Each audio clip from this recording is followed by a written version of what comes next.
Sigurisht ka pacient që nuk është se duan të përmirësojnë, por krijojnë obsesion. Obsesion qoftë duke parë një personazh që ti ngjasojnë sa më shumë atij personazhi.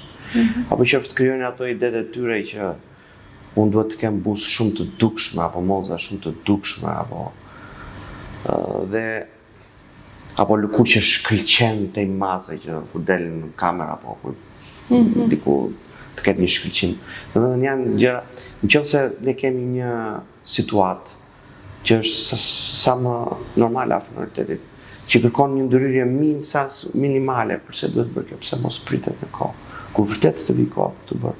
Unë jam që ndërhyrja vërtet të bëhet, të ketë indikacion për të bërë, të ketë vërtet, domethënë nga bërja, përpara bërjes dhe pas bërjes, të ketë një ndryshim. Jo të bëhet ndërhyrje pasaj thjesht për të kënaqur egon apo psikologjinë e personit.